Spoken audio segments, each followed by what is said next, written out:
debes de recibir la gloria, la honra, el poder, porque tú creaste todas las cosas y por tu voluntad existen y fueron creadas. Este fue el cántico de los 24 ancianos que habían experimentado, que habían hablado, que habían expresado precisamente esta adoración. Es lo que yo quiero entender el día de hoy de lo que Juan miró.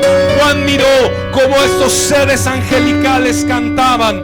Pero grábatelo bien: nunca la adoración de seres programados igualará a la adoración de personas que tenemos voluntad y libre albedrío.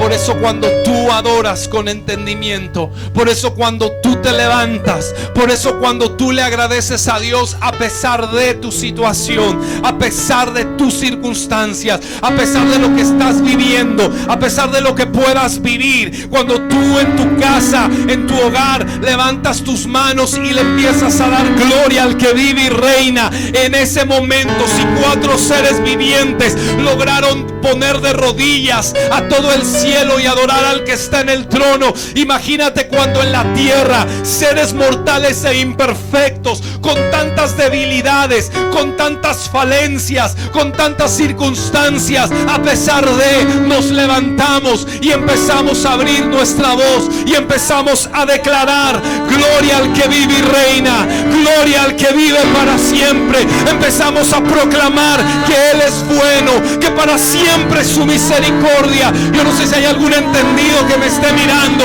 que pueda levantar sus manos, que pueda empezar a expresar su ser interno, que le pueda empezar a cantar cántico nuevo, que pueda empezar a cantar sobre su circunstancia, que pueda empezar a clamar sobre su situación, que pueda empezar a cantar sobre la situación que usted está viviendo, y empiécele a decir: Señor, gracias por todo lo que has hecho, por lo que hasta aquí permites, por lo que por tu gracia estamos viviendo. Gracias por estar donde estoy, gracias por tener lo que tengo, gracias porque todavía no veo, gracias porque todavía no alcanzo lo que me he propuesto, pero hoy quiero dejar a un lado mi propia persona y mis deseos. Hoy te vengo a bendecir, hoy te vengo a alabar, hoy te vengo a adorar.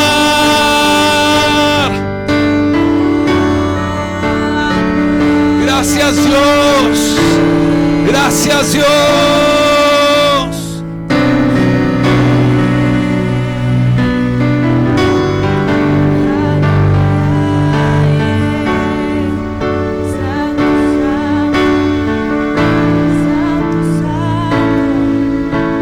Dice ahí mismo en Apocalipsis 5:1: y vi en la mano del que estaba sentado en el trono un libro escrito por dentro y por fuera, sellado con 7 sellos. Vi a un ángel fuerte que pregonaba a gran voz: ¿quién es digno de abrir el libro y desatar sus sellos? Ninguno en el cielo ni en la tierra ni debajo de la tierra podía abrir el libro ni mirarlo. Yo lloraba mucho porque no había hallado a ninguno digno de abrir el libro, ni leerlo, ni mirarlo.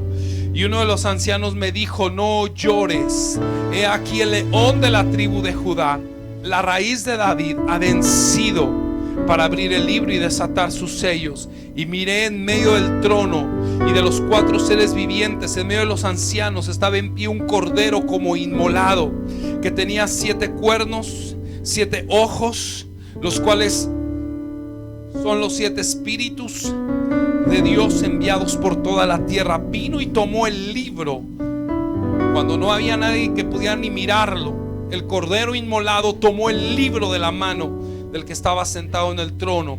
Cuando hubo tomado el libro, los 4 seres vivientes, los 24 ancianos, se postraron delante del cordero.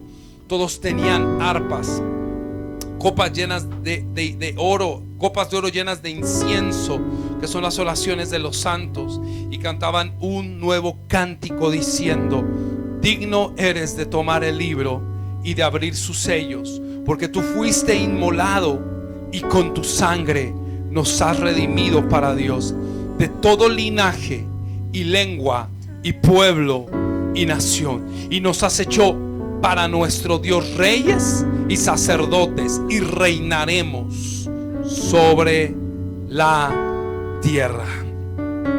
Lo tercero que yo aprendo de esta visión, porque los ángeles solo pueden decir santo, santo, santo. Y si te das cuenta, en la medida de que Juan ve la visión y se van viviendo ciertas experiencias, el cántico de los seres mortales que ya están allá va cambiando. Porque primero los 24 ancianos solo dijeron: digno eres de recibir la gloria, la honra, el poder, porque tú creaste todas las cosas, por tu voluntad existen y fueron creadas. Después, cuando miran la escena en la que nadie puede tomar el libro, pero se levanta el cordero y lo toma, entonces, oiga, dice que la gente que está ahí, las personas que están ahí, dice que cantan un cántico nuevo y empiezan a decir: digno eres de tomar el libro. Es decir, empiezan a cantar basados en la experiencia que están viviendo en ese momento. Porque el ser humano, los ángeles solo pueden decir santo, santo, santo, y es glorioso. Pero los seres humanos, a medida de la vida y de los días y con las experiencias que vamos teniendo, cada vez que le cantamos a Dios, nuestra adoración viene a describir la expresión de las circunstancias que hemos estado viviendo. Y sube, de hecho, por eso aparecen arpas y aparecen copas de oro llenas de incienso, que son las oraciones. De hecho, tu cántico se convierte en olor fragante delante de Dios, porque cada vez que tú vives una circunstancia y aún así levantas tu voz y empiezas a adorar a Dios, el cielo empieza a percibir precisamente el olor fragante, empieza a oler el sacrificio quemado, empieza a oler la voluntad que se está consumiendo, los deseos humanos que estás llevando al altar, que a pesar de cómo te sientes, te levantas y empiezas a adorar a Dios. Estos hombres empezaron a cantar acerca de lo que estaban viviendo y empiezan a decir: eres digno de abrir el libro y de desatar sus sellos, y empiezan a declarar: gracias porque nos has redimido con tu sangre, porque fuiste inmolado y nos redimiste con tu sangre de todo linaje, pueblo, lengua y nación. Pero todo esto es un cántico. Cada experiencia que tú vives gira la adoración que expresas, le da un nuevo sazón, le da un nuevo sentido. Cuando tú vives un día, cuando te enfrentas a diferentes circunstancias y aún así te pones a cantar, el cielo está oyendo algo diferente en tu voz. El cielo está percibiendo algo distinto en tu expresión. El cielo no está oyendo lo mismo que siempre cantas. Aunque el canto sea el mismo, el cielo está oyendo la gratitud, porque a pesar de lo que estás viviendo, te levantas, le cantas, le agradeces, entiendes que todo viene de Dios, entiendes que para ti todo es bueno, entiendes que para ti todo te está ayudando a bien, y aún así le cantas. En ese momento dice que cuando ellos empezaron a cantar, ya no solo fueron unos cuantos. Oiga esto: y miré y oí la voz de muchos ángeles alrededor del trono, y de los seres vivientes y de los ancianos, y su número era millones de millones. Lograron unir a este cántico al Cordero una cantidad de multitudes que decían a gran voz: el Cordero que fue inmolado es digno. Como la adoración va girando, es digno de tomar el poder, la riqueza, la sabiduría, la fortaleza, la honra, la gloria, la alabanza, y todo lo creado que está en el cielo y sobre la tierra y debajo de la tierra y en el mar, y a todas las criaturas que en ellos hay. Oí decir, es decir, que esta adoración une todas las entidades, cielos superiores, cielos inferiores, la tierra, lo que hay debajo de la tierra, lo que hay en el mar. Toda criatura dice: oí decir al que está sentado en el trono y al Cordero sea la gloria, la honra, la gloria, el poder por los siglos de los siglos. Y los 4 seres vivientes decían amén, y los 24 ancianos se postraron sobre sus rostros y adoraron al que vive por los siglos de los siglos. Qué impresionante.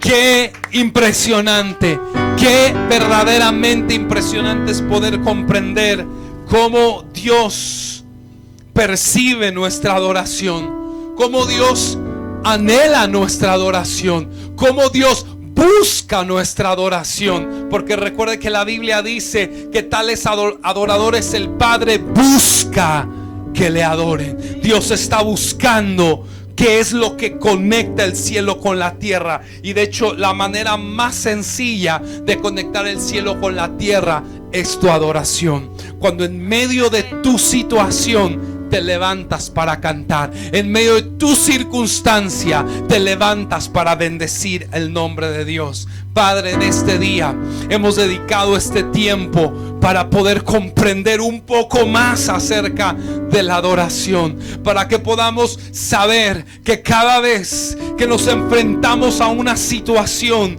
y aún así cantamos, Señor, lo que estás escuchando no es la voz, sin duda alguna estás oyendo el corazón, la vida, la esencia de la persona que está pasando una circunstancia. Lo que canta es el alma y el corazón contrito y humillado, el alma agradecida, pero agradecida pese a esas circunstancias que está viviendo. Eso es lo que se llama sacrificio.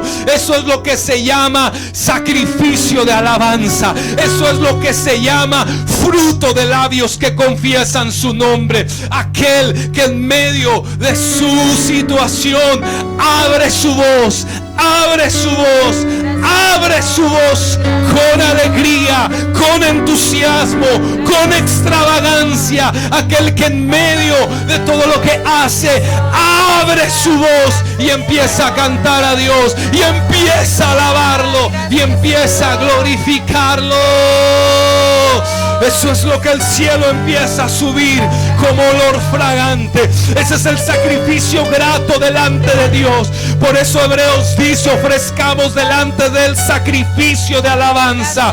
Si no es sacrificio tu alabanza, entonces no va a subir como olor grato. Y cuando dice que es sacrificio, dice que te va a doler, dice que te va a costar. Por eso te cuesta levantar las manos, por eso te cuesta ser expresivo. Por eso en medio de un momento como esto es más fácil tener las manos abajo y estar serio que empezarlas a levantar, que empezarte a mover ahí donde tú estás. Por eso es más fácil estar inerte y tieso, que en vez de levantar tus manos. Y con todo lo que ya te dije, tú deberías de estar saltando, deberías de estar brincando, deberías de estar glorificando a Dios, deberías de estar moviéndote en tu lugar, deberías de estar diciendo: Señor, gracias, pero con extravagancia, pero con alabanza, pero de pie, pero brincando, pero corriendo, pero moviéndote. Deberíamos de estar así, porque nosotros hemos entendido que esto no es alabanza.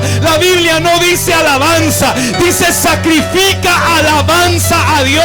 Te va a doler, te va a incomodar, pero tienes que salir de ese punto inerte, de ese punto estático, y tienes que alabar a Dios. Tienes que aprender que lo que Dios recibe es lo que se quema, es lo que se sacrifica, es lo que se llama sacrificio de alabanza. Sacrificio de alabanza. Aquello que te duele, aquello que no te gusta, aquello que no sientes, pero aún así lo haces, porque la alabanza no es para ti, la alabanza es para Dios. Y si alguien de verdad le quiere agradar hoy, tiene que hacer algo mejor de lo que está haciendo, tiene que hacer algo más grande de lo que está haciendo, porque la alabanza no es para ti, la alabanza es para Dios. Y a Dios le agradan los sacrificios, a Dios le agrada la alabanza, a Dios le agrada cuando se ofrece un sacrificio, a Dios le agrada cuando alguien no está sintiendo hacer algo, pero aunque no lo sienta, lo empieza a hacer, porque sabe: no es para mí, es para ti, no es para mí, es para ti. Lo que yo canto no es para mí, es para ti. Y yo le alabo, y yo le bendigo, y yo le exalto, y yo le glorifico.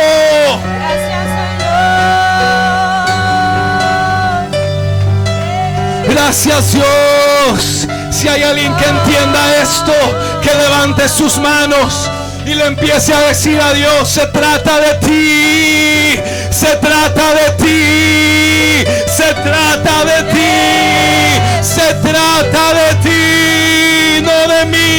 No se trata de yo estar cómodo, no se trata de yo estar contento, se trata de que a ti te agrade lo que yo estoy haciendo.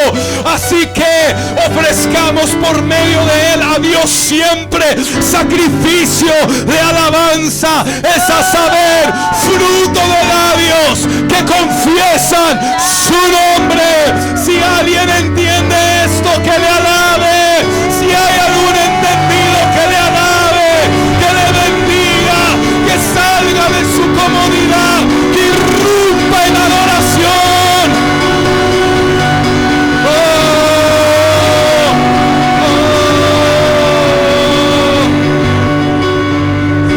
Señor, gracias, gracias, gracias, gracias. Alábale en medio de tu situación, alábale en medio de tu circunstancia, alábale en medio de la crisis, alábale en medio de las noticias que te llegaron, alábale en medio de las deudas, alábale en medio de la pandemia, alábale todo lo que respire, alabe al Señor, aleluya. Todo lo que respire, que empiece a alabar a Dios. Todo lo que respire, que alabe a Dios. Todo lo que respire, que glorifique a Dios. Oh, gracias. Oh, gracias. Nuestro Dios es un Dios apasionante. Nuestro Dios es un Dios expresivo. Nuestro Dios es un Dios que le gusta la extravagancia. Nuestro Dios es un Dios que le gusta, que le gusta, que le gusta que el alma exprese su gratitud, que le gusta el movimiento, que le gusta la celebración, que le gusta la fiesta. Nuestro Dios es un Dios que le gusta que se le glorifique. Nuestro Dios es un Dios que le gusta que nos podamos expresar, y tú tienes que saberlo. Tú tienes que saberlo. A veces lo que te separa de tu milagro no es tu oración, es tu expresión. Dice la ley oral que una de las razones por lo que las peticiones de Ana no había sido respondida en medio de su esterilidad es porque cuando oraba lo hacía de manera inerte, lo hacía de manera escuálida, frígida, fría. Iba y oraba así: Señor, dame un hijo. Dice que una de las razones por las que estaban deteniendo la respuesta es porque Ana no oraba con pasión, porque Ana no se expresaba, porque Ana no había entendido que cuando uno ora no va a hacer misa, no va a rezar. Uno cuando ora tiene que expresarse, tiene que moverse, tiene que glorificar a Dios. Gracias, Señor, poderoso. Y a veces tú te tienes que preguntar si Dios se agrada de tu adoración. Pero si estás tieso, te puedo asegurar que no. Santo. Cuando adoras te tienes que mover. Cuando adoras tienes que levantar tus manos. Cuando adoras tienes que estar brincando. Cuando adoras te tienes que empezar a sentir. Tienes que literalmente sudar. Cuando adoras tienes que literalmente salir de tu comodidad, porque no lo estás haciendo para ti. No lo estás haciendo para decir: no, es que yo aquí me siento muy bien, a mí me gusta cantar así, a mí me gusta solo aplaudir así, a mí no me gusta levantar las manos, a mí me gusta mejor tenerlas en la bolsa. Pero no es para ti. Esta no es tu casa, es la casa de Dios. Y si quieres que Dios venga a tu casa, tienes que recrear en tu casa la atmósfera y el ambiente en el que Dios habita. Y Dios habita y vive en una alabanza, en medio de una alabanza extravagante, en medio de una adoración extravagante, en medio de personas que literalmente le alaban y le bendicen de manera extravagante. Aleluya. Padre, gracias. Padre, gracias. Y en medio de todo lo que podemos vivir, hoy te entregamos nuestra adoración. Señor, gracias. Gracias. Gracias por lo que hacemos. Gracias, Señor. Te damos toda gloria y te damos toda honra y te damos toda alabanza y te damos toda adoración a tu nombre, a tu gloria, a ti, Señor, a tu exaltación. Te alabamos y te bendecimos en Yeshua el Mesías. Señor, gracias.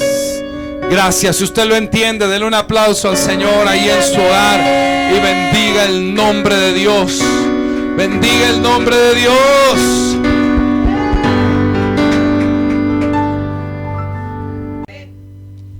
Una de las misiones siempre de todo apóstol es llevar al pueblo a la adoración. Si yo no te enseño a adorar, si yo no te enseño cómo se debe adorar, voy a perder una de las materias primordiales que uno debe de enseñar. Una de las cosas principales de un apóstol es que tiene que enseñar a la gente a adorar. Sinceramente, no sabemos adorar. Sabemos hacer lo que nos gusta. Y hay algo tan específico en este tiempo, tan crucial y quizás doloroso, que cuando usted se pone ahí en su casa, pone la pantalla, como bien decía mi hijo Jonathan en el mensaje del día miércoles, la dificultad que encuentran todos ustedes porque se encuentran ante su sincera realidad. Porque lo único que ven al lado es la persona que siempre han visto. Entonces, eso es una verdad muy importante. Porque si a ti te costaba trabajo adorar en la iglesia, ahora te cuesta más trabajo. Pero ¿sabes por qué te cuesta más trabajo? Porque lo que hacías en la iglesia realmente era fingido. Santo. Entonces Dios me hablaba y me decía: a la gente le cuesta trabajo adorar en su casa, que debería de ser el lugar donde menos te debería de costar. Pero a mucha gente aún cuando va a la iglesia le cuesta trabajo adorar. Pero porque lo que haces en tu casa es fingido, es mentira. La gente debe de empezar a adorar desde su hogar. Y los primeros que deben de verte adorar es tu familia. Amén, amén, amén. Y que de hecho tú no sientas vergüenza por levantar tus manos. A mí me da pena ajena y vergüenza ajena cuando yo veo que hay gente que le da vergüenza levantar las manos en frente de sus hijos. Wow, tremendo. ¿Qué van a pensar? No, que piensen lo mejor. Ustedes saben que cuando yo vengo a orar en las tardes, por lo regular, cuando yo vengo a orar, pongo yo la melodía con la que lloro. Inmediatamente Jaime, cuando oye la melodía, dice: vamos a orar, vamos a venir a orar. Le dije: sí, vamos a venir a orar. Yo me pongo el talit, me envuelvo, y entonces él viene por unos segundos y se mete debajo del talit. Yo lo aprovecho para bendecirlo y se sale. Y lo hace a veces 2 o 3 veces. Pero a veces Adriel, Miquela o Shalom, cuando vienen aquí, cuando suben, porque suben a veces acá a jugar o vienen aquí a verme, me encuentran orando, me encuentran adorando. Y yo cuando yo estoy orando, yo no les digo que se salgan, sálganse porque estoy orando. No, los dejo pasar. Y ellos empiezan a jugar, ellos empiezan, allá está en mi escritorio, tengo un montón de juguetes y por acá y tengo un montón de cosas. Y ellos piensan que mi oficina es una juguetería, porque lo único que tengo que hacer alrededor son puros juguetes. Entonces, pero cuando ellos suben, yo no les digo que se salgan porque estoy orando. Al contrario, los dejo entrar y ellos me ven como yo adoro. Muchas veces me ven que salto, que estoy saltando, orando y saltando. Y ellos saben que cuando yo estoy saltando, yo estoy agradeciendo. Ellos me ven como yo adoro. A mí no me da pena con ellos. Al contrario, es una responsabilidad modelarles una correcta adoración. Que ellos sepan que su papá fue un hombre de adoración y de alabanza extravagante. Sí, Señor. Poderoso. Y si no es una labor de nosotros, acuérdese del rey David cuando llevaba el arca. ¿Cómo llevaba el arca? Usted dice: ay, es un momento muy importante cuando vamos a la iglesia. Sí, pero su expresión dice lo contrario. Santo. La manera en cómo va, la manera en cómo alaba, la manera como recibe la palabra dice totalmente lo contrario. Porque realmente la expresión suya no engaña y no miente. La expresión que uno hace es lo que realmente tiene en su entendimiento y en su conocimiento. Wow, poderoso. O sea, si tú no puedes expresarte, si tú no puedes entender, si tú dices es un privilegio, es que el arca de Dios que venga a mi casa, qué bueno que hacemos una reunión, sí, pero cuando la haces, cuando estamos en un momento, cuando estamos en el momento, entonces manifestamos la poca comprensión que tenemos. Dice que cuando David llevaba el arca a su ciudad, a su tienda, dice que la gente, hubo gente que le dio vergüenza, miren nada más, que le dio vergüenza de cómo alababa a Dios, por lo extravagante, por lo impresionante, porque David entró de una manera que muchos se unieron a él en la alabanza, pero a uno de sus familiares, de hecho su esposa, dice que le dio pena cuando lo vio, inclusive le reclamó y le dijo, mira, ya te ves bien andando bailando enfrente de las criadas, mira qué bien quedaste cuando todos te ven. Hay gente que le da vergüenza cuando ve otro danzar, porque el otro que está danzando, que está glorificando a Dios, a nadie le debe de dar vergüenza alabar a Dios de manera extravagante, porque David, cuando llevaba el arca del pacto, este hombre era inusual. Él entendía algo que nadie ha entendido. Cuando llevas la presencia de Dios, la entrada, la introducción de la presencia de Dios a un hogar se llama alabanza extravagante. Lo voy a volver a repetir. Para poder introducir la presencia de Dios a tu hogar, si es que así lo quisieras, lo tienes que introducir con una alabanza extravagante. La entrada de la gloria de Dios a un lugar es una adoración extravagante. Es que alguien le dé la entrada bailando y danzando y glorificando a Dios, y entonces dice, wow, esta persona entiende quién soy yo, esta persona ha comprendido quién soy yo, me valora, me aprecia, me abre las puertas de su casa de manera extravagante. Y entonces Dios tiene que entrar. Entonces Dios tiene que entrar y bendecir. Y eso es una de las cosas que nosotros tenemos que entender. Tenemos que aprender a adorar a Dios. Tenemos que aprender a alabar a Dios. ¿Por qué te cuesta trabajo? Porque tu adoración realmente es una utopía nada más. Es una ficción que está en tu mente, pero que no se ha vuelto verdaderamente realidad. Aquel que sabe alabar a Dios no le tienes que decir que levante las manos.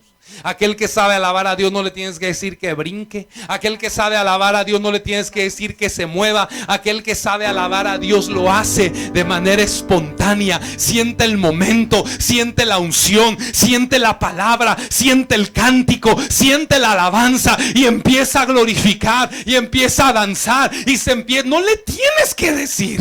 Es como que yo le diga a tu esposo que tienes ahí al lado, dile que la amas, y el otro, te amo. ¿A cuántas mujeres les gustaría eso? ¿A cuántas, o viceversa? Que yo le diga a la mujer, dile a tu esposo que lo amas. ¿A quién le gusta que otro le diga lo que debe hacer para con aquellos que dice amar? No. Levántame la mano, por favor. Y si hay alguien, me retiro hoy. De aquí, los dejo solos. Nos vemos de aquí 8 días. No. ¿A quién le gusta?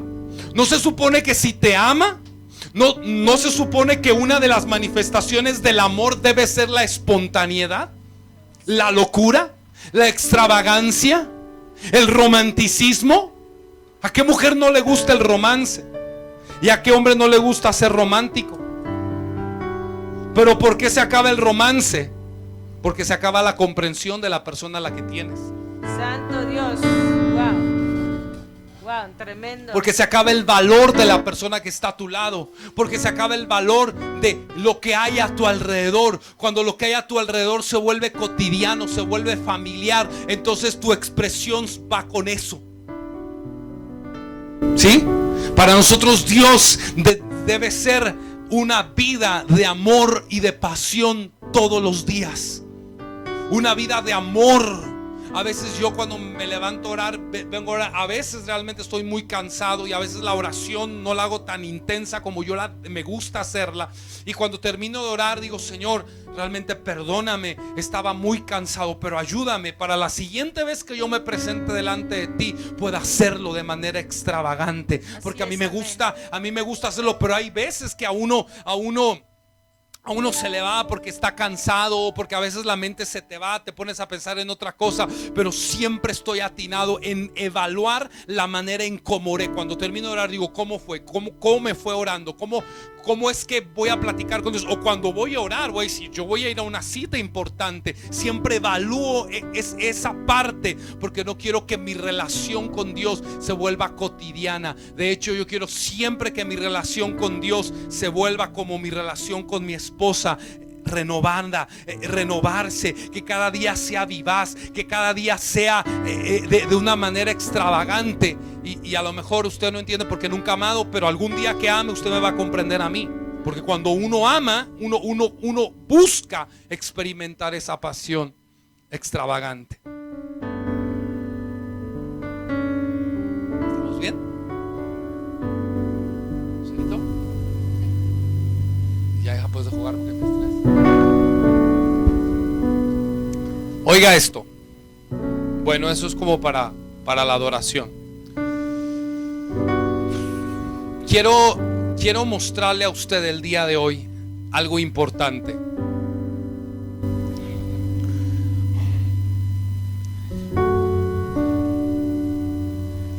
Es un tema que quiero que usted escuche de manera atenta. Génesis 2, versículo 25.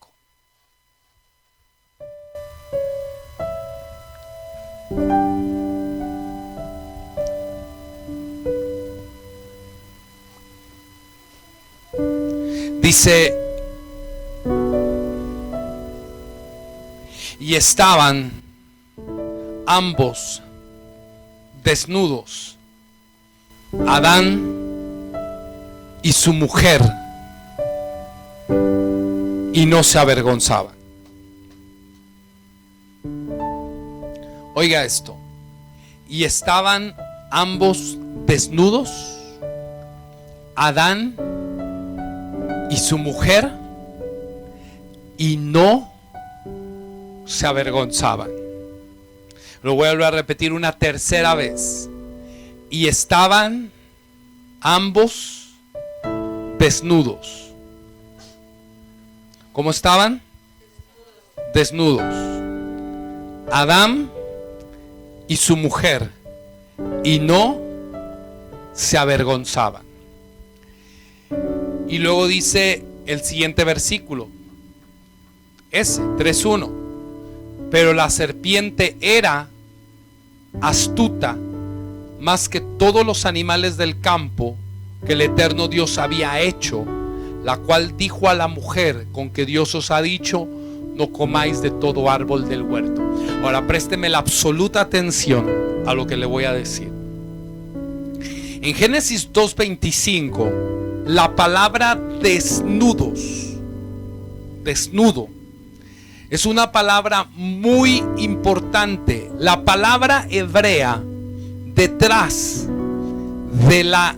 de lo que se tradujo como desnudo es la palabra hebrea arum. Arum, A-R-U-M, sencillo, A-R-U-M, arum. Entonces, en hebreo dice: y estaban ambos arumim. Arumim, Adán y su mujer, y no se avergonzaban. Lo sorprendente de esto es que en el versículo 3:1, cuando dicen de la serpiente, pero la serpiente era astuta, la palabra hebrea, ellos tradujeron como astuto una palabra hebrea. ¿Qué palabra hebrea hay detrás de lo que se tradujo como astuto? La palabra hebrea arum. Entonces, si la palabra hebrea que hay detrás de desnudo, o lo que se tradujo como desnudo, yo no quiero decir que eso es lo que significa. Esa es la traducción que nos llegó a nosotros. Pero en hebreo dice, estaban ambos arumim. Y dice, pero la serpiente era arum. Lo mismo. Ellos estaban arumim, eran arumim, y también la serpiente era arum, igual que ellos. Aunque en relación con la serpiente dice que era arum más que todos los animales del campo. O sea, que tenía una astucia, una perspicacia, un entendimiento mayor que el de los animales. El concepto de arum del hombre, de Adán y su mujer, hacía que de hecho ellos no se avergonzaran. Ahora, ¿por qué? ¿Por qué el hombre era arum y la serpiente era arum? Ahora, la mejor pregunta puede ser también, ¿por qué tradujeron desnudez? ¿Por qué traducen desnudez en la palabra arum? ¿Y qué tiene que ver esa expresión de desnudez con la vergüenza? ¿Qué tiene que ver? Ahora, voy a tratar de definirle primero el significado de la palabra arum. La palabra arum de manera evidente no significa estar desnudo, como no tener ropa, como se entiende de esa parte. Uno lo lee y dice que el hombre estaba desnudo, y uno entiende que no tenía ropa. No es así. El hombre estaba vestido, pero la vestimenta no era la vestimenta que tú y yo traemos. En primera, el cuerpo no era como el que nosotros como el que nosotros vemos, sino que realmente el cuerpo era una forma de traslúcido, en el cual la neshama, el brillo interno, la esencia interna del hombre, brillaba de una manera que el cuerpo o la piel del hombre era transparente, y lo que se veía hacia afuera realmente era la neshama interna que el hombre tenía. Entonces, pero cuando dice que el hombre era arumim, para nada se refiere que estaban desnudos, porque dice la ley oral que de hecho estaban rodeados, o que la vestidura que ellos tenían eran nubes de gloria que rodeaban sus cuerpos. Que además, como estoy diciendo, no eran los cuerpos como nosotros los tenemos ahorita, o los que vemos en este día. Por lo tanto, la Biblia no está diciendo que estaban sin ropa. Eso tiene que quedar muy claro para nosotros, para poder entender lo que Dios quiere que enseñemos este día. La Biblia no dice que Adán y Jabá estaban sin ropa. Eso no dice. Dice que eran arumim, que estaban arumim, y que por eso ellos no se avergonzaban. La palabra arum significa, o tiene algunas definiciones, como ser sabios, ser astutos, ser inteligentes, ver más allá, poder mirar más allá. Quizás de aquí se tomó la palabra desnudez, porque significa literalmente poder mirar, poder desnudar las cosas y poder ver la verdad que hay detrás de la realidad. Quizás de ahí es que tradujeron como que estaban desnudos. Pero la palabra arum tiene que ver con la capacidad de ver más allá, con la capacidad de ver ventajas y desventajas en algún momento, en alguna situación, en algún evento. Eso es lo que tiene que ver, o lo que tiene que explicar, ¿sí? Es una capacidad de descubrir, de ver más allá de lo simple, es decir, de poder mirar la esencia de las cosas. La cualidad precisamente que le dio, o la capacidad que le dio a Adán de ponerle nombres a los animales, nombres acorde a sus cualidades, a sus capacidades intrínsecas, a su esencia intrínseca que tenían los animales. Todo esto tiene que ver, Arum es diferenciar las cosas, tener el discernimiento, la capacidad de ver un contexto completo, es decir, mirar las cosas con su finalidad última, mirar las cosas, el propósito de las cosas. Todo esto tiene que ver con la esencia de Arum. Dice que Dios hizo al hombre, o que el hombre estaba en un estado de una inteligencia superior, que cuando el hombre veía las cosas, por ejemplo, cuando se le presentaba al hombre tomar una decisión, él podía mirar en esa decisión a todas las consecuencias que iba a tener. Imagínense que el hombre hoy en día tuviera la capacidad de ser Arum, y que en cada decisión que tú fueras a tomar, tú pudieras entender que la decisión A te va a llevar al fracaso, la B te va a llevar al más fracaso, pero la C es la correcta, y que tú puedas, por esa capacidad, era lo que tenía Adán, sabía discernir qué decisión tomar, porque sabía mirar todas las consecuencias que se iban a desarrollar, o las consecuencias que se iban a desenvolver por dicha decisión que acababa de tomar. Y esa parte es lo importante, era lo que era Arum. No era que estaban desnudos, no era que el hombre no tenía ropa, y como todas las caricaturas han pintado a Adán y a Eva desnudos literalmente. No es así. Dice que eran sabios, que eran entendidos, que tenían discernimiento, que sabían ver la esencia de las cosas, la verdad detrás de la realidad. Podían mirar la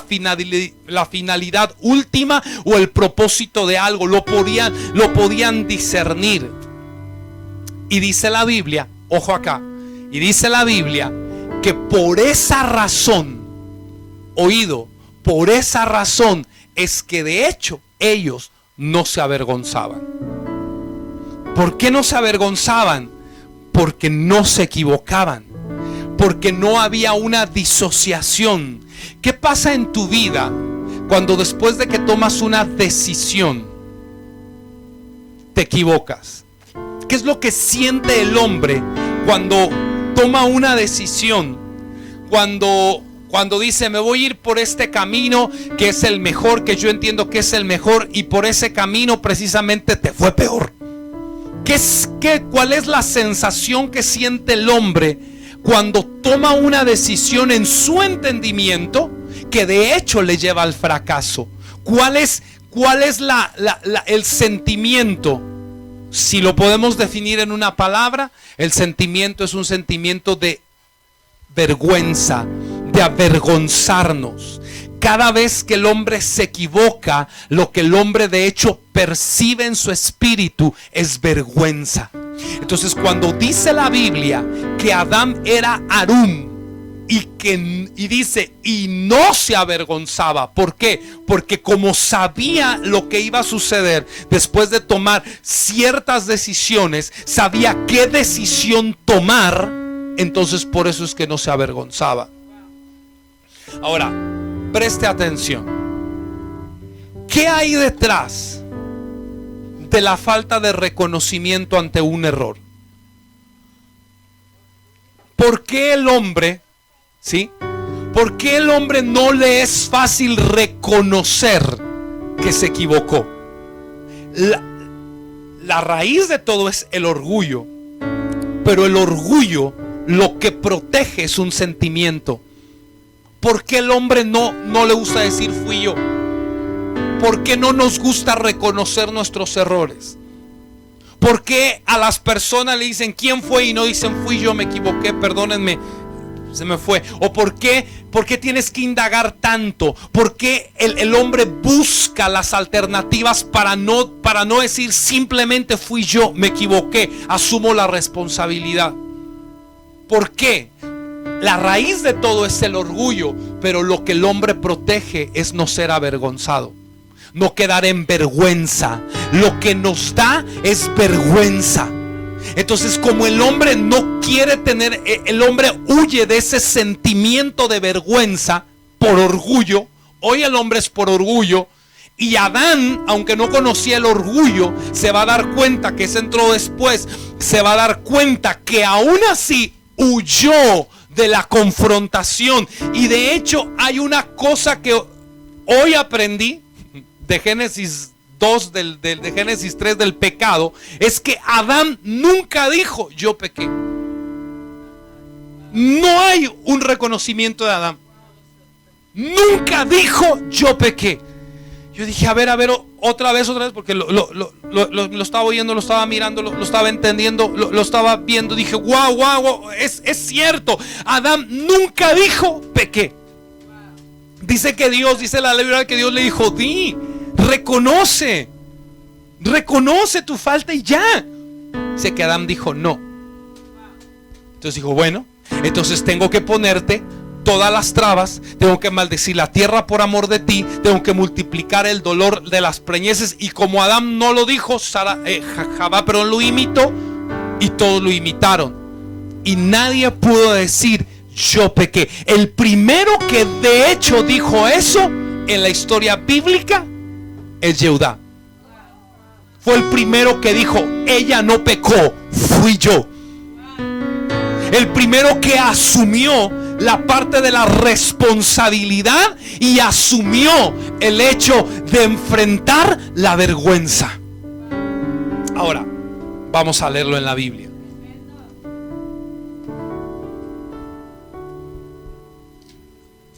Hay que amar la palabra para disfrutar eso. Génesis, la caída 3. Ya dije que la serpiente era Arum, ¿verdad? Y entonces el 4, entonces la serpiente dijo a la mujer, no moriréis, sino que sabe Dios que día que él comas, serán abiertos vuestros ojos y seréis como Dios, sabiendo el bien y el mal. Hay una parte midráshica que dice que lo que la serpiente de hecho le está diciendo con estas palabras es, seréis como Dios. ¿Qué significa seréis como Dios? Que vas a poder crear mundos. Así como Dios creó este mundo, si tú comes de ese árbol, tú vas a poder tener el conocimiento que Dios tiene, que de hecho te quiere evitar para ser creadores de mundos. Preste atención a las palabras de la serpiente. Dice, sabiendo el bien y el mal. El 6. Y vio la mujer que el árbol era bueno para comer y que era agradable a los ojos, árbol codiciable para alcanzar la sabiduría. Tomó de su fruto, comió, dio también a su marido, el cual comió así como ella. Entonces luego fueron abiertos los ojos de ambos, conocieron que estaban desnudos, se cosieron hojas de higuera y se hicieron delantales. Ellos mismos, oigan esto, ellos mismos tratan de cubrirse, porque eso es algo natural en el hombre. Cuando se equivoca, en vez de asumir y confesar, trata de cubrir lo que acaba de hacer. O sea, el hombre no se equivoca y dice pequé. El hombre se equivoca y de hecho trata de tapar por medio de sus propias fuerzas el error que acaba de cometer. Preste atención, si usted pecó, usted no puede cubrir su desnudez. Alguien tiene que venir a cubrirlo. Wow, eso está poderoso. Si usted pecó, usted no puede cubrirse. Si usted pecó, usted no puede cubrirse. Alguien tiene que venir a cubrir tu desnudez. Por eso tu Padre es el que te restaura en el lugar que tú caíste. Por eso tu Padre es aquel que ha superado las tentaciones que de hecho tú no has podido superar. Paternidad significa cubrir las desnudeces de tus pecados que te han dejado expuesto, que te han dejado al descubierto de demonios, de problemas, de circunstancias, lugares en los que tú por tu propia cuenta no te vas vas a poder restaurar. Desnudeces que tú por ti mismo, flagelos, debilidades, carencias que tú por tu propia cuenta no vas a poder asumir, y alguien tiene que venir a cubrirte. Pero el hombre, en vez de buscar la cobertura, lamentablemente por su vergüenza y por el orgullo que la alimenta, en vez de buscar la cobertura, en vez de buscar exponerse con su error, trata de remediar sus faltas por su propia cuenta. Tienes que saber este día que al pecar no te puedes cubrir. Por eso tenemos que ir con aquellos que Dios nos ha asignado como paternidad, porque esas personas son las que ya tienen la vestimenta, las que ya han hecho el sacrificio para podernos cubrir, para podernos restaurar, para podernos levantar, para podernos motivar, para podernos sacar adelante. Y en toda caída que tú caigas, el pecado no es el problema. El pecado del pecado, ese sí es el problema. El pecado no es el problema. El pecado del pecado sí es el problema. Porque cuando Adán nunca dijo yo pequé, entonces Dios dijo, entonces vas a tener que vivir las consecuencias de tus pecados. Cuando miramos a David y a Saúl el rey, los pecados del rey David fueron más fuertes que los de Saúl. De hecho, una falta de Saúl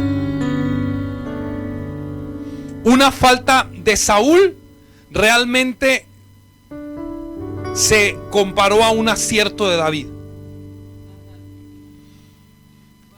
El primer pecado de Saúl fue levantar un sacrificio, pero David los hacía. Entonces el punto no era el sacrificio. El punto es que cuando Samuel le dijo que había cometido pecado, primero se excusó de todas las maneras posibles para poder salir librado y no sentir la vergüenza. El segundo pecado fue haber dejado con vida a Agag una noche. Deje de las consecuencias, vamos a los hechos, al acto en sí. Y haber perdonado unas ovejitas así gorditas, bonitas, que dijo él que eran para, además no eran ni para él, eran para sacrificar al Dios de Israel. ¿Qué pecado tiene eso? Ah, no, pero David mató gente. David cometió un acto que, si bien no se considera adulterio, aunque cuando uno no estudia ley oral uno va a decir que es adulterio, pero realmente era un acto inmoral, porque el hombre todavía estaba vivo, y no era moral en Israel que aunque el soldado dejase divorciada a la esposa, otro viniese y la tomara. O sea, no era moral. Pero David toma a la mujer del prójimo, lo manda a matar.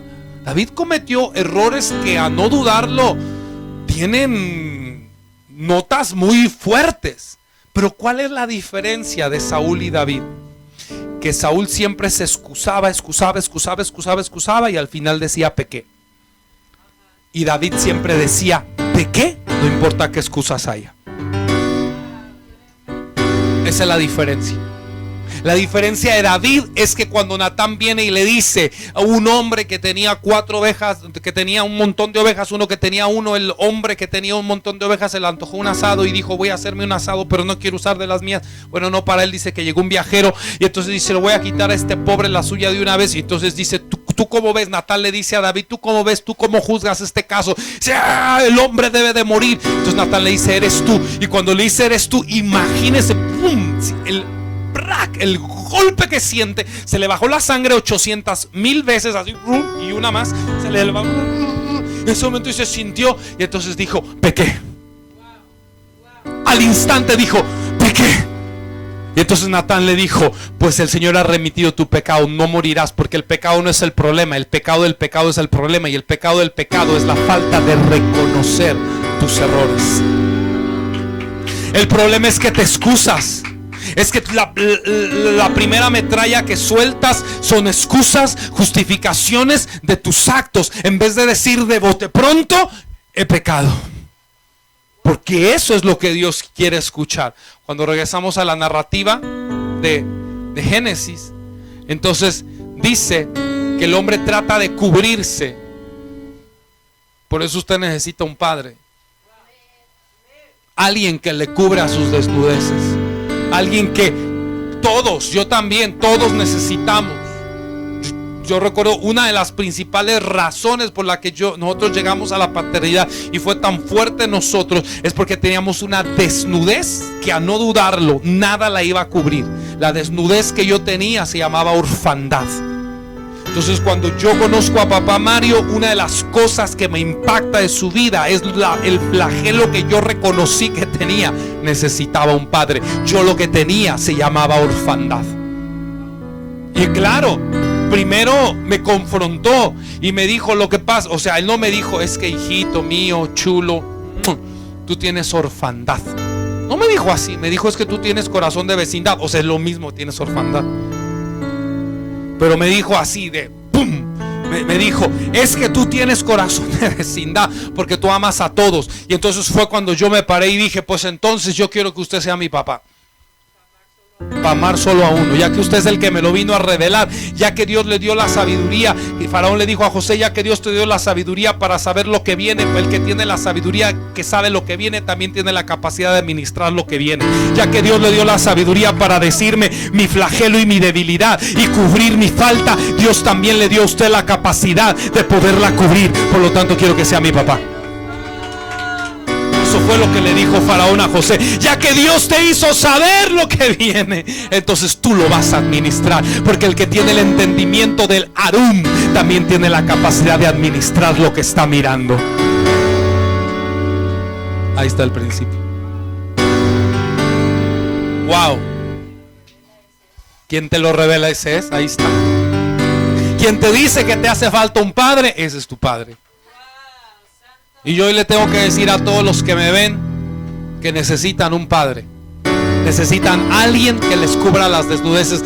Déjate de estarte cubriendo tú solo. Por eso sales con esos remiendos.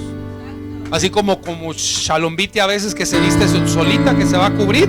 A veces me sale con cosas medias. Se ve bien bonita porque es una niña bien hermosa. Pero a veces me sale con cosas que yo digo, Dios mío, hijita, solo porque te amo un montón. Y ahí tengo que venir otra vez a vestirla. Hojas de higuera, apariencias que representan una religiosidad aparente. Eso es lo que tú te puedes cubrir con hojas de higuera. Pero recuerda una cosa: un padre es aquel que tiene la provisión que tú estás buscando. Un padre es aquel que tiene el remedio antes de que haya llegado la enfermedad. Un padre es aquel que tiene la cura antes de que haya llegado la caída. Un padre es aquel que tiene tu restauración antes que de hecho te hayas equivocado. Porque el Señor creó el corderito que iba a sacrificar antes que de hacer al hombre que iba a pecar. Wow, qué tremendo. Sigamos. Dígale de al lado, déjate cubrir con hojas de higuera. Ve a tu autoridad a que te vista dignamente. Ya te desvestiste, ya te desnudaste, ya te rompiste la face, ya te hiciste todo. Ahora ve a que te restauren. Lo mínimo que puedes hacer, ya que te equivocaste, es ir a la voz correcta, a la voz de tu autoridad, el que tiene la capacidad para mostrarte tu circunstancia, tu situación, tu futuro, tu destino, tu propósito. Agárralo, porque ese es tu Padre. No dudes, no dudes. El que te mostró tu desnudez es el mismo que Dios ha puesto como tu autoridad. El que te dijo lo que te hacía falta, no dudes, es aquel que te va a restaurar. Y oyeron la voz de Jehová Dios que se paseaba en el huerto al aire del día, el hombre y su mujer, y se escondieron de la presencia del Eterno. Oyeron la voz del Eterno Dios que se paseaba en el huerto al aire del día, el hombre y su mujer. ¿Y qué hicieron? Número 2, se escondieron de la presencia de Jehová entre los árboles del huerto. ¿Por qué te escondes entre las bendiciones que te ha dado? ¿Por qué te escondes entre aquellos lugares donde Dios te ha prosperado? Porque dice que se escondió entre los árboles del campo. Lo importante aquí es que tú veas cómo el sentimiento del hombre natural cuando cae, Cuando cae el hombre, su sentimiento natural es ir a esconderse. Eso es el sentimiento natural. Pero el hombre tiene que entender, ese sentimiento se llama vergüenza. ¿Por qué? Porque el hombre en ese momento quebró la armonía que Dios había puesto entre lo interno y lo externo. La falta de armonía de lo interno con lo externo se llama vergüenza. El hombre había separado la esencia interna del ser externo que Dios le había dado. Porque debe de saber que cuando Dios hizo el cuerpo, antes de Dios hacer el cuerpo, había hecho el espíritu, la Neshama, allá en el cielo. Para cuando estaba listo el propósito, vino a manifestar el cuerpo. Introdujo la Neshama, el alma, el alma sublime, lo introdujo en ese cuerpo. Y cuando lo introdujo en ese cuerpo, el hombre fue un ser vivo. Al principio, el cuerpo o el diseño original del cuerpo no es para ser una entidad independiente de la Neshama. Dios hizo el cuerpo para ser el más fiel servidor de la Neshama. Dios hizo el cuerpo para ser su leal reflejo. El cuerpo al principio permitía proyectar correctamente lo que Dios había puesto en el interior. El cuerpo exterior era de hecho la fiel expresión de su Neshama interior. Por eso dice que Adán medía de la tierra hasta el cielo, porque esa es la grandeza de tu Neshama. De hecho, si tu cuerpo obedeciera a tu espíritu, tú mínimo crecerías unos 6 a 8 centímetros más de lo que tienes. Si tu cuerpo obedeciera a tu espíritu, tendrías un cuerpo así de Schwarzenegger cuando era Terminator, si eres hombre. Si tu cuerpo obedeciera, mujer, a tu espíritu, ya te imaginas cómo estarías. Dios mío. Entonces dice que el cuerpo del hombre pegaba su cabeza hasta el cielo. Era un hombre inmenso, porque el cuerpo expresaba correctamente la Neshama interior. Ese es el diseño del cuerpo. El cuerpo no fue creado como una entidad separada, como hoy lo experimentamos. Hoy tu cuerpo tiene deseos, ¿verdad? Deseos bajos. Hoy tu cuerpo, ¿qué desea? Todo menos estar aquí. Un sueño que tienes. Ese es tu cuerpo. Ese es tu cuerpo. Yeshua dijo: el espíritu a la verdad está dispuesto. El espíritu quiere saltar, quiere brincar, quiere adorar, pero tu cuerpo está enfermo. Mira, no levanta las manos. Viene la hora de la prédica. Si no, voltea al que está al lado. Ya se durmió. No, ya mejor ni lo vea, va a dar pena ajena. Sí, el cuerpo era la fiel expresión. El cuerpo no tenía, oiga esto, el cuerpo no era una entidad separada. El cuerpo no tenía deseos propios. El cuerpo no tenía mente propia. El cuerpo era el servidor del alma. El cuerpo no se hizo para seguir sus propios deseos. Fue creado para ser un instrumento que obedeciera total y desinteresadamente al principio de que la Neshama era la mente, era la esencia. Este lo iba a controlar. El cuerpo debería ser un vehículo únicamente impulsado desde adentro, justificando su existencia en este mundo únicamente en términos de ser un servidor leal. Ese era el cuerpo. El cuerpo de hecho, cuando al alma se le asignara algo o el alma deseara algo, el cuerpo inmediatamente lo iba a hacer. No era que el cuerpo iba a estar en contra del alma, como dice Gálatas, que los deseos se oponen, porque los deseos de la carne son dormir, son hacer lo que quiere, son ver películas todo el día. Los deseos de la carne es desperdiciar el tiempo. El deseo de la carne es Facebook. El deseo de la carne son esto. El deseo del espíritu es orar, estar en comunión, la palabra. Pero estos no iban a ser entidades que se iban a oponer. El alma deseaba algo y el cuerpo lo hacía inmediatamente, en automático. En el momento de la creación, el cuerpo de Adán era perfectamente armonía. No había vergüenza. Cuando el pecado vino, todo cambió. El pecado se separó como una entidad. El cuerpo se separó como una entidad independiente, con deseos propios. Ahora había adquirido un estado animal.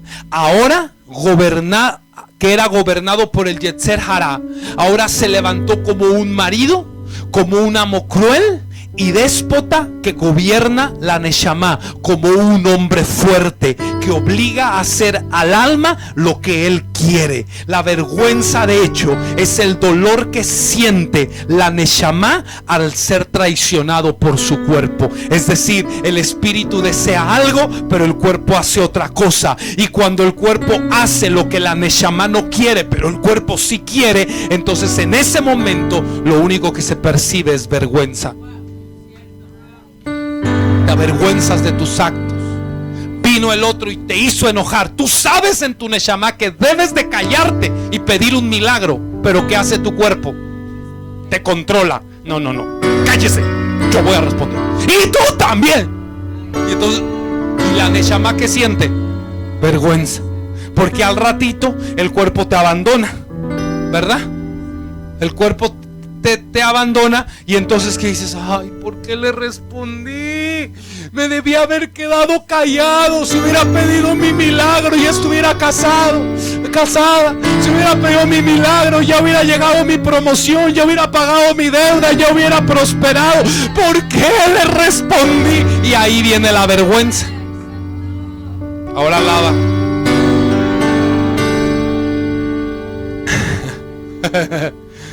Santo, dicen allá. Eso, ya están con letreros. Eso es bueno. O sea, saquen sus letreros de wow. Hagan uno de ouch. Hagan uno de ouch. Wow, wow. Hagan uno de ouch, me dolió. Hagan uno de me descalabró la cabeza, me partió el cráneo. Hagan algo así. Haga otro de duele por ahí. Haga otro de pégale a mi marido. No. Eso ya, todo eso es broma. Haga uno de te hablan a ti. Oiga esto, esto es interesante. Esto es interesante. ¿Qué siente la Neshama cuando de hecho el cuerpo reacciona? Te trabaja más rápido la lengua que el cerebro. Te trabaja más rápido el cuerpo para reaccionar. Tu marido se enojó, tu marida se enojó y te gritó. ¿Y qué haces tú? Le respondes. Tus hijos, ¿qué hacen? Se empezaron a poner locos y en vez de tener la cordura, de guardar la paciencia, entonces agarras un palo y se los revientas en el lomo. ¿Y qué dices al ratito? Ay, Señor, ¿para qué les partí el palo? Debías haber tenido más. A eso se llama vergüenza. La vergüenza es el dolor que siente la Neshama al ser traicionada por su cuerpo. Esa es la vergüenza. Vamos a seguir leyendo acá abajo. Dice que el hombre se esconde de la presencia de Dios. Estoy en Génesis 3:8. Dice, entre los árboles del huerto, se escondió entre las bendiciones que Dios le había dado. Mas Jehová Dios llamó al hombre y le dijo: Aieca, ¿dónde estás tú? Aieca, ¿dónde estás tú? Y él respondió: oí tu voz en el huerto y tuve miedo porque estaba desnudo y me escondí. Tuve miedo porque estaba desnudo y me escondí. Oiga eso. Vea eso. ¿Quién te enseñó que estabas desnudo? ¿Quién te enseñó? ¿Quién te enseñó? ¿A los pies de quién te sentaste? ¿Qué comiste que te empachaste? ¿Por qué no estás oyendo mi voz? Eso que hiciste fue por dejar de oír mi voz. Alguien te está enseñando, alguien te está instruyendo. ¿Has comido del árbol que yo te mandé que no comieses? Y el hombre respondió: la mujer que me diste por compañera. Vea lo que responde el hombre. Vea lo que lo que responde el hombre. ¿Qué respondió el hombre? La mujer que me diste. Nunca dijo fui yo. Se excusa y dice: la mujer que me diste por compañera me dio del árbol y yo comí. Luego, entonces dijo Dios a la mujer: ¿qué es lo que has hecho? ¿Y qué dijo la mujer? Lo mismo que el compañero. O sea, la serpiente me engañó y yo comí. En conclusión, el hombre nunca reconoció. El hombre nunca dijo: yo pequé. Allí nace las consecuencias y de hecho nace la esencia de la vergüenza. Oiga esto.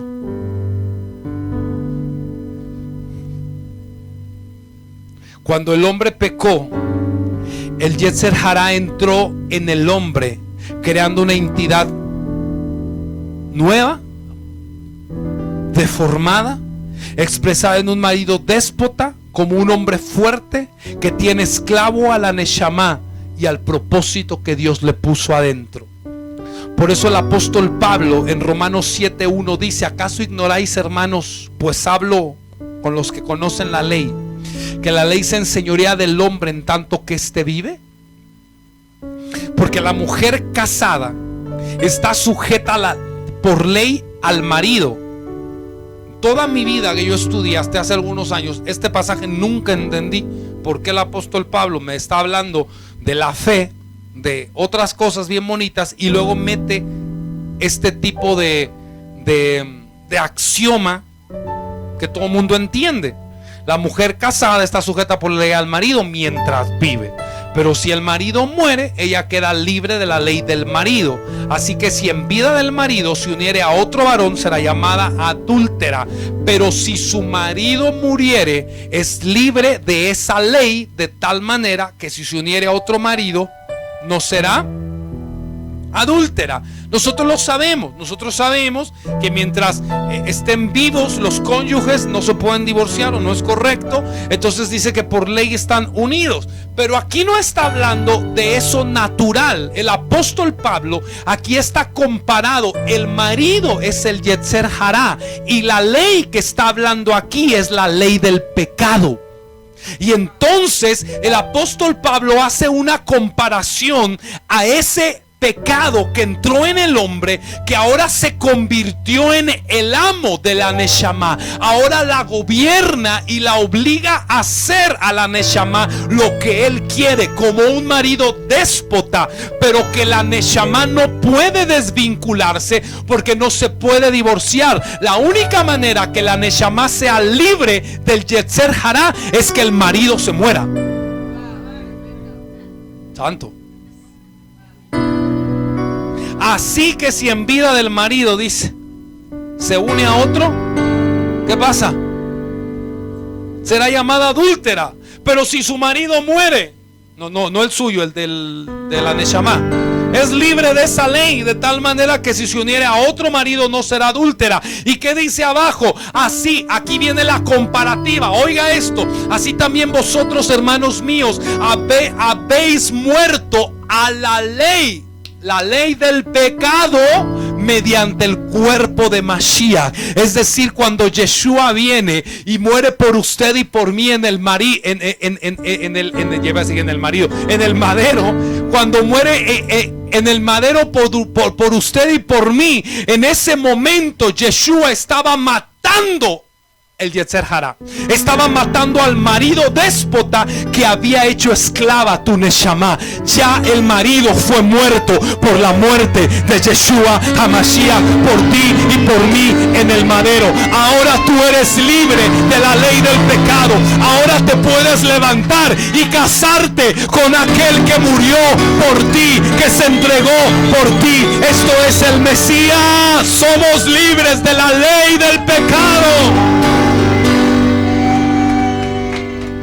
Lo que Adán introdujo por no asumir su responsabilidad y dejarse llevar por la vergüenza. Yeshua llevó tu vergüenza, llevó tu culpabilidad. Él se hizo pecado por amor a ti.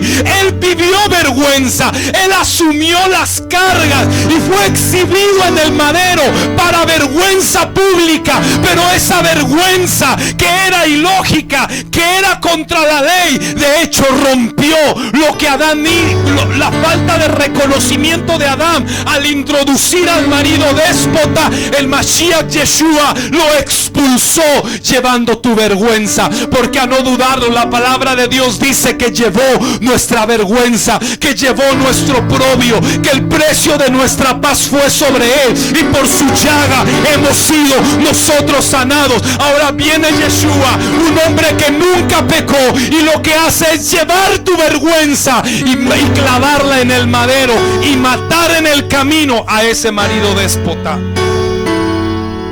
Así que vosotros, hermanos míos, habéis muerto a la ley mediante el cuerpo de Cristo, para que seáis de otro, del que resucitó de los muertos. Tu cobertura es aquel que ha hecho los sacrificios por ti, que hoy tú necesitas los méritos para poder vivir a través de ellos. Aquellos que ya han sacrificado su vida por ti, aquellos que ya han hecho, aquellos que ya tienen los resultados de la necesidad que tú tienes el día de hoy. Dice, a fin de que llevemos fruto para Dios, porque mientras estábamos en la carne, las pasiones pecaminosas que eran por la ley del pecado obraban en nuestros miembros, llevándonos fruto para muerte. Lo que está diciendo es que nos obligaban a hacer lo que no queríamos, pero ahora estamos libres de la ley del pecado por haber muerto aquella en que estábamos sujetos, de modo que sirvamos bajo el régimen nuevo del Espíritu y no bajo el régimen viejo de la letra. Y allí, en la persona de Mashiach, Él muere y entonces clava eso. Lucas 11:21 dice: cuando el hombre fuerte armado guarda su palacio, en paz está lo que posee. Y cuando viene otro más fuerte que él y le vence, este hombre fuerte es el Yetzer Hará que te tenía atado, tu Neshama. Dice: en paz está lo que posee. Pero cuando viene otro más fuerte, le vence, le quita las armas en que confiaba y reparte el botín que tenía cautivo. ¿Y qué dice Hebreos 12? Alábale.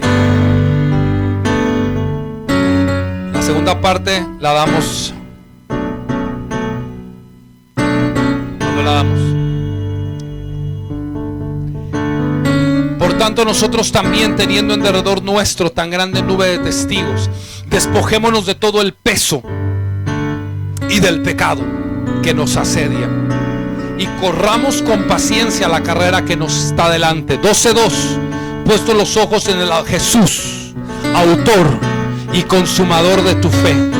Dice en hebreo: el que inicia y la lleva a término, el que la inicia y la lleva a destino, el cual por el gozo puesto delante de él sufrió la cruz, menospreciando, dice acá, el oprobio o la vergüenza, y se sentó a la diestra del trono de Dios. Él llevó nuestra vergüenza. Ahora, ¿cómo podemos avanzar en el tema? Escuche esto. ¿Qué es la vergüenza entonces? ¿Están listos? Dígame amén. Ya dijo amén por todos. Cuando la realidad, ¿qué es la vergüenza? Cuando la realidad interna está perfectamente reflejada en la externa. Cuando la Neshama tiene lugar e ilumina correctamente al cuerpo, entonces la vergüenza no es posible. La vergüenza es la disociación que hay entre tu ser interior y tus actos exteriores. Présteme atención, porque eso es bien importante. Cuando tu ser interior, cuando tu cuerpo exterior expresan fielmente a tu esencia interior, la vergüenza no es posible. ¿Usted nunca se preguntó por qué nos dio algo tan puro y lo puso en algo tan bajo como el cuerpo? Nuestro cuerpo, no lo dude, nuestro cuerpo es comparado literalmente al cuerpo de un animal. O sea, nuestro cuerpo está comparado al cuerpo de un animal. De hecho tenemos el cuerpo tiene todas las propiedades que tienen los animales. Por eso Darwin dijo: somos animales, somos changos. Dijo alguien que, Darwin dijo que el hombre era chango y vino a ser animal. Y dijo un rabino: no, el hombre es hombre y va animal. Bueno, como sea, compararon el cuerpo con un animal. ¿Me sigue? Pero ¿por qué una neshama tan pura puede ser vestido de un cuerpo tan animal? ¿Una esencia angélica merece este cuerpo? ¿Esta vestidura? Cuando esto es así, la vergüenza es inevitable. Nos avergonzamos. ¿Sí? La vergüenza es el resultado inevitable de la ruptura entre las dimensiones externa e interna, o interna y externa. Cuando lo externo traiciona lo interno y lo rebaja, entonces la vergüenza es inevitable. Cuando lo externo traiciona lo interno, la vergüenza es inevitable.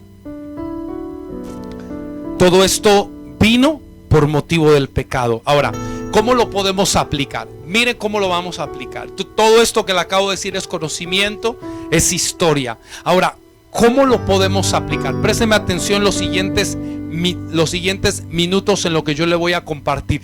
¿Cómo aplicamos el concepto de la vergüenza? Sin duda alguna, una de las cosas que tú tienes que aprender el día de hoy es que cuando el hombre peca y se equivoca, tiene que saber usted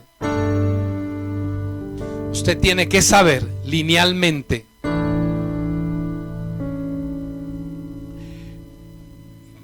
que la sensación de escapismo es la que vas a buscar. El hombre no quiere asumir su responsabilidad porque tiene vergüenza. ¿Qué hacer en momentos así? Tenemos que asumir esa responsabilidad y aceptar que nos equivocamos. ¿Cómo lo aplicamos? Entonces, le voy a decir ahora yo en mis propias palabras qué es la vergüenza. Dios puso en tu vida un diseño y un propósito. Escucha esto. Dios te puso a ti un diseño y un propósito hermoso. La vergüenza la sentimos y tenemos que salir de hecho de allí, porque afuera de nosotros no se está mirando ese propósito. Dime si lo que tú haces es lo que tú sabes que Dios te hizo ser. Dime, mira tu exterior y piensa, ¿eso es lo que estoy mirando es el propósito? Ahora, vamos a pensar de otra manera. Vamos a pensar en José cuando José estaba en la cárcel. Cuando José estaba en la cárcel, obviamente él fue llamado para manifestar el reino que Dios le había puesto adentro. Pero lo que él veía afuera era una cárcel, era totalmente algo contrario al diseño. Allí el proceso de vergüenza, tienes que entender que ese proceso, que la vergüenza ahora que entró, tiene que vivir un proceso para que pueda salir. José tuvo que ser metido a la cárcel. De momento mirar que lo que había fuera de él no se parecía a lo que Dios había puesto dentro de él. Todos tenemos que asumir esa responsabilidad. Es decir, que va a haber momentos en tu vida en lo que se expresa fuera de ti no es lo que Dios ha puesto dentro de ti, pero tienes que tener paciencia.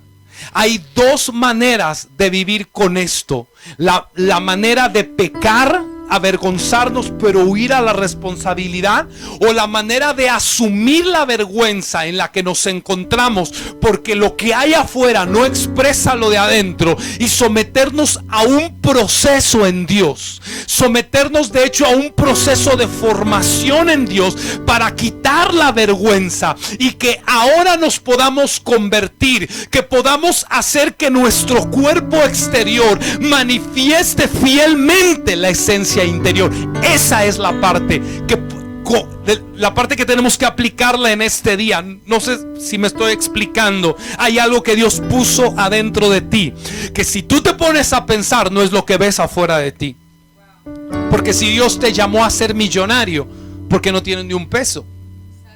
Si Dios te llamó a ser millonario, porque hay deudas, porque hay compromisos que no puedes salir adelante. Si Dios te llamó a tener empresas, porque no hay manera que pongas una tienda de chicles. Si Dios te llamó a hacer algo grande, porque no se está expresando. Tranquilos, ese camino es correcto, porque vuelvo a repetir, hay dos maneras de enfrentar la vergüenza inherente. El ser humano nace ya con vergüenza, porque desde que somos niños ya tenemos vergüenza.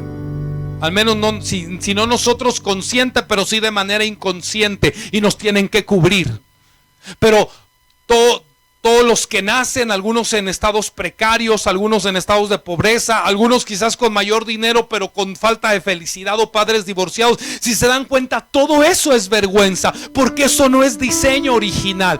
Pero si alguien hoy me oye y me entiende este mensaje, va a entender que de hecho la propuesta de Dios es asumir el camino que te está trazando. Asume el camino de vergüenza que se te está poniendo enfrente. Así como Yeshua dice que por el gozo puesto delante de él tuvo que enfrentar la vergüenza. Lo mismo nosotros, hay un destino que Dios le pone a Yosef. Dios le muestra el trono, Dios le muestra el gobierno. ¿Y qué dice Yosef? Pero voy a enfrentar la vergüenza. Voy a tener que ser vendido como esclavo. Voy a tener que ir a parar a la cárcel. Voy a tener que asumir la vergüenza de que lo de afuera no manifieste lo de adentro. Pero al vivir el proceso de fe, oiga esto, al vivir el proceso formativo, el entrenamiento, el proceso de la fe, lo que empieza a hacer ese proceso es que Dios empieza a quitar las capas exteriores, las capas externas que están bloqueando que la esencia interior se manifieste fielmente en el exterior. Las capas externas que están bloqueando que lo de afuera obedezca perfectamente a lo de adentro. Va a llegar un momento en tu vida que serás sacado de la cárcel, que serás sacado de la vergüenza y la ignominia. En ese momento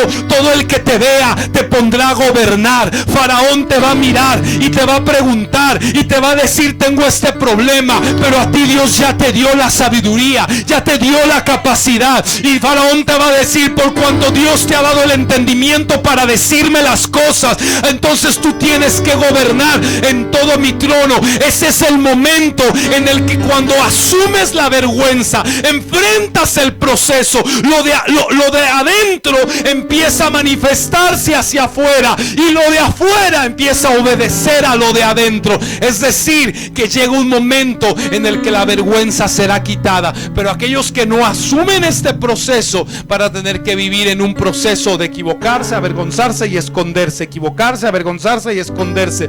Pero este es el proceso en el que Dios me dice que te va a poner. Es el proceso que Dios te está proponiendo. Todos los hombres de Dios tenemos que vivir este proceso. El proceso en el que lo que vemos afuera no es lo que sabemos que Dios puso adentro. Lo que Dios puso adentro es lo que Dios te está hablando en su palabra. Es las promesas que Dios te ha dado. Las promesas que Dios te ha dado es lo que Dios te puso adentro. La grandeza que se ha hablado de ti es aquello que has y portas adentro de tu esencia. Lo que ves afuera de ti te avergüenza. Lo que ves afuera de ti dices: Señor, pero ¿cuándo? Tú me prometiste, Señor, pero ¿cuándo se va a manifestar lo que tú me diste? Lo único que te puedo decir es lo que te estoy explicando. Asume por el gozo puesto delante de él. Yeshua soportó la cruz, abordó la vergüenza y el oprobio y siguió adelante.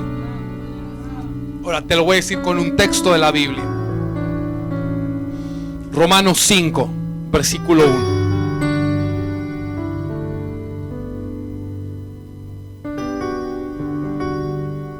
Justificados pues por la fe, tenemos paz para con Dios por medio de nuestro Señor Jesucristo. Preste atención,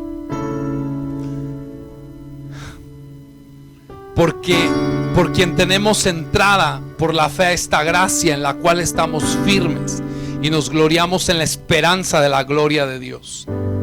No solo esto, sino que nos gloriamos, oiga esto, y preste atención al proceso de erradicar la vergüenza para siempre de tu vida, sino que nos gloriamos en las tribulaciones, sabiendo que la tribulación produce paciencia.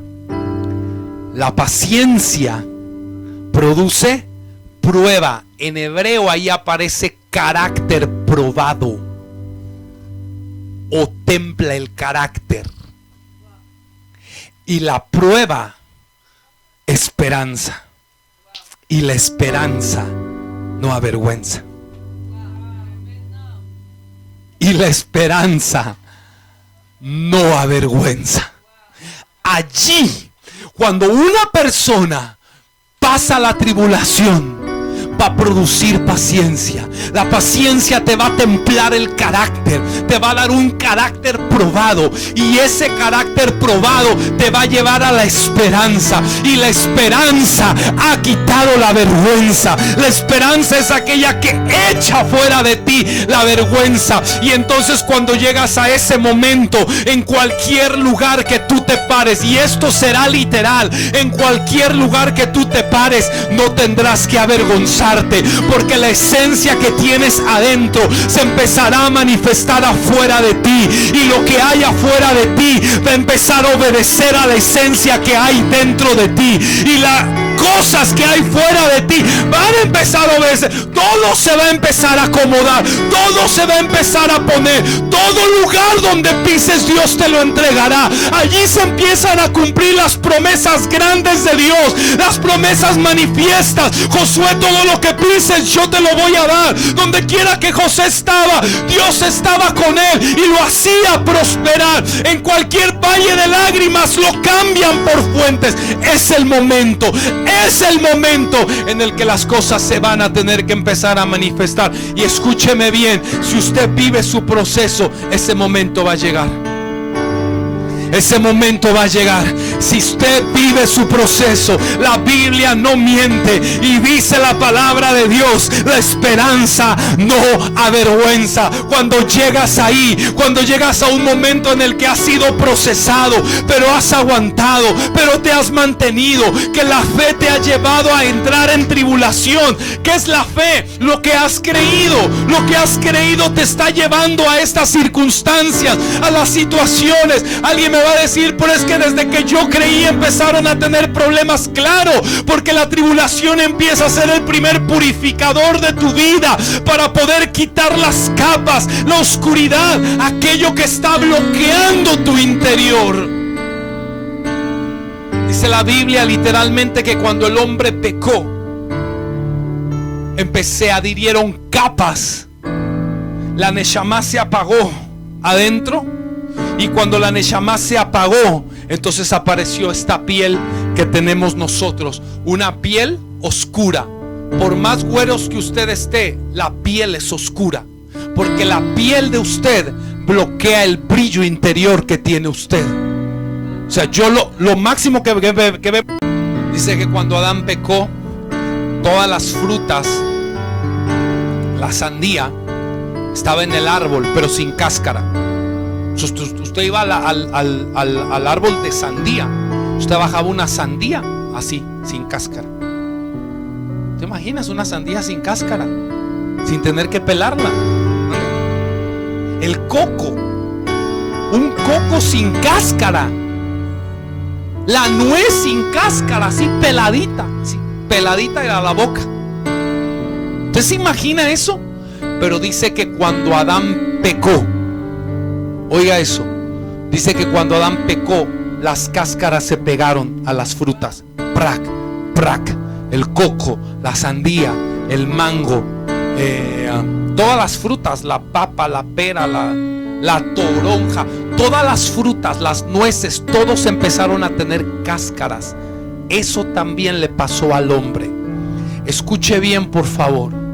El proceso que vivimos es un proceso. ¿Qué es la cáscara? La cáscara es aquello que te separa de la esencia, del fruto. La cáscara es aquello que está puesto en tu vida, que separa el fruto de ti. Entonces, cuando tú te quieres comer una sandía, tienes que vivir tiempo, esperar tiempo y proceso, porque la sandía no está lista para que te la comas, la tienes que pelar. Y si quieres un coco, tienes que sacar un hacha. Entonces, imagínate para pelar un coco así con las hachas de esas de las guadañas o no sé qué son. Tienes que vivir un proceso para poder quitar la cáscara. Eso espiritualmente también sucedió cuando el hombre, ahora que ha reconocido que no somos animales, que tenemos un propósito, que tenemos algo de Dios para nosotros, que le hemos creído a Dios por ese destino profético que nos ha puesto. Entonces, cuando tú descubres que no eres la cáscara que se mira afuera, sino que adentro de ti hay un propósito grande que Dios puso ahí, entonces tienes que dedicarte a vivir tiempo y proceso. Y sin duda alguna, cuando tú quieres cortar una sandía, tienes que ponerle un cuchillo. Lo vas a tener que poner en tribulación para poderle sacar la esencia. La tienes que cortar, le tienes que templar el carácter, le tienes que dar paciencia, le tienes que dar prueba, pero al final llegará la esperanza. ¿Qué es la esperanza? La inspiración, la alegría, el ánimo. Y esa esperanza es la que no avergüenza. Aquella persona que vive inspirada, aquella persona que vive en un continuo alegrarse, aquella persona que vive en esperanza, en alegría, en felicidad, dice: esa esperanza por medio de un proceso es una esperanza que no avergüenza.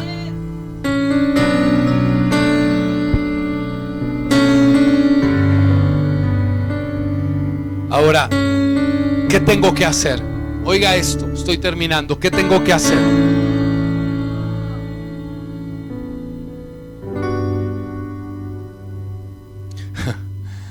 No. Oiga, ¿qué tengo que hacer?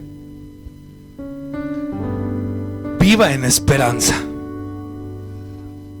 A ver, José iba al trono, pero no se gozó José más en el trono que en la cárcel. Es decir, viva sin vergüenza. ¿Cómo? ¿Cómo se hace eso? Cuando uno se alegra en su cárcel, uno de hecho está viviendo sin la vergüenza del pecado, porque el pecado es lo que hace que hay esos bloqueos, que yo todavía no pueda ver afuera de mí lo que sé que Dios puso dentro de mí, que todavía llego a un lugar y en vez de ponerse mejor se pone peor, porque lo de afuera no obedece a lo de adentro, ¿sí? Porque el bien y la misericordia y la economía y la riqueza no me está siguiendo. Pero cuando tú, en medio de esas circunstancias, en vez de actuar y que tus emociones estén en las circunstancias, empiezas a colocar tus emociones en el propósito, y de hecho te empiezas a alegrar no por las situaciones sino por el propósito. Entonces empiezas a vivir sin vergüenza, porque tú no te avergüenzas del estado en el que te encuentras hoy. ¿Usted cree que José estaba avergonzado por estar en la cárcel? ¿Usted cree que usted le iba a hacer bullying a José y lo iba a hacer que se avergonzara? No. Él estaba feliz. Él entendía qué estaba haciendo ahí. Yo no sé si tú entiendes lo que estás haciendo en el lugar en el que te encuentras. Yo no sé si tú entiendes por el estado en el que estás, pero de hecho la victoria será que tú estés actuando como si estuvieses en el trono, estando en la cárcel. Es decir, con la alegría de aquellos que ya están gobernando, aunque todavía no estén gobernando. Esos ya están reinando, porque en el lugar en el que están ya no tienen vergüenza. Y ese es el desafío. De hecho, ese es el desafío. Esa es la meta que tú y yo tenemos que alcanzar este día. Cuando se manifieste lo que tenemos adentro, en todo el mundo que habita fuera de nosotros, ese día será grande.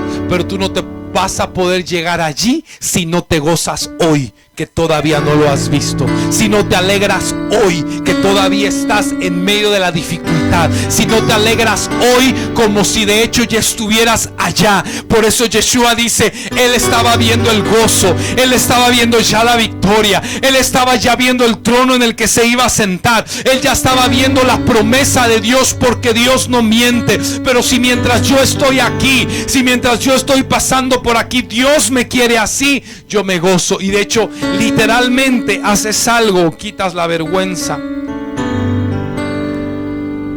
Y ese es el desafío de este día. Ese es el desafío que yo quiero ponerte a tus pies en este momento. Nuestra esencia se avergüenza, nuestra esencia, pero cuando nosotros, oiga esto bien, pero cuando nosotros vivimos el proceso, entonces todas estas capas empiezan a ser quitadas. Tienes que saber que lo que miras afuera de ti es mentira. Tenemos que ir a la verdad de Dios para nosotros.